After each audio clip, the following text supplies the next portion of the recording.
hurmatli o'quvchilar. Bugun biz sizlar bilan 123-sonli buyruqni o'rganamiz. Bu buyruq Maktabgacha va maktab ta'limi vazirligi tomonidan 2025-yil 29-avgustda tasdiqlangan bo'lib, 3 ta ilovadan iborat va ushbu buyruqning nomi Maktabgacha ta'lim tashkiloti va pedagoglarning ish hujjatlarini tasdiqlash to'g'risida buyruq deb ataladi. Va bizda 3 ta ilova bor. Birinchi ilovamiz davlat maktabgacha ta'lim tashkilotlari va pedagoglarning ish hujjatlari to'g'risida. Ikkinchi ilova davlat xususiy sherikchiligi va oilaviy nodavlat entitalarning ish hujjatlari to'g'risida.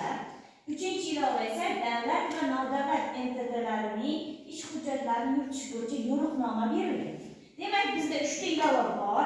Birinchisi davlat ta'lim tashkilotlari uchun, ikkinchisi oilaviy va DXSH shaklida, ya'ni davlat xususiy sherikchilik shaklidagi bog'chalarimiz uchun va uchinchi ilovamiz ularni yuritish bo'yicha yo'riqnoma. Endi hamma bizda davlat maktabgacha ta'lim tashkilotida ishlayotganligi uchun men sizga mana yo'riqnomani ichidan, 3-ilovani ichidan mana bu 10 ta ishchilik kodli hujjatlar bilan tanishtirib chiqaman. Demak, bizda birinchisi 0101 dan 0107gacha boshqaruv hujjatlari. Bu yerda faqat pedagoglar emas, maktabgacha ta'lim tashkilotlarining hujjati hamda. Boshqaruv hujjati demak, endi o'ziga kerakli hujjat bo'lgani uchun bu tashkilotning o'zining hujjatidir.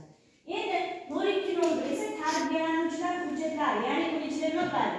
Bolaning metrikasi, tug'ilganlik haqida yo'riqnomasi, ota-onasi to'g'risidagi ma'lumot va yo'llanmalar yig'iladi.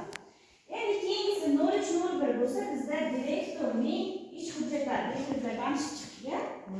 Endi keyingisi 0401 direktor o'rinbosari, 0501 dan 0503gacha tarbiyachilar, ya'ni sizlarning ish hujjatlari, 0601 dan 0603gacha psixolog, 0701 va 0702 musiqa rahbarlari, 0801 dan 0812gacha xizmat tarbiya o'qituvchisi va keyingisi 0901 dan 0904gacha esa defektolog va logopedning ish hujjatlari, 1001 xorijiy til. Tushundingizmi? Bu sizga tezda tushishi mumkin, shuning uchun buni yodlash kerak. Endi qarang, yodlash to'g'risini aytaymi? Bizda elbetda direktor har doim birinchi shaxsmi? Birinchi o'rinda turadi. Keyin undan keyin kim? Direktor o'rinbosari. Undan keyin tarbiyachi, keyin psixolog, keyin musiqa rahbari, keyin xizmat tarbiya o'qituvchisi, defektolog, logoped va xorijiy o'qituvchilar orada kelib ketadi. Ya'ni bir haftada 2 kun, bir haftada 3 kun kelib ketishi mumkin. Demak, ketma-ketligini shuni yodlab olsangiz, 03 dan diktir boshlanadi. Qaramasdan aytib berish mumkin.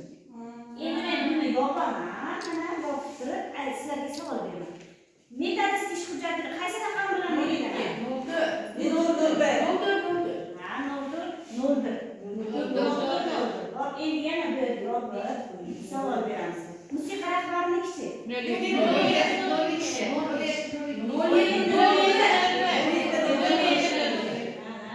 Yaxshi. Xorijiy tilchi? Endi savol. Bu buyruq nima haqida ekan?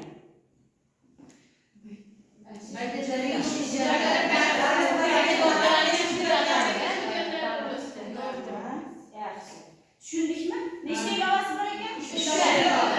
Qaysisini o'rganishingiz mumkin bu hujjatni? Uchinchisidan. Chunki beshta faqat ro'yxatga.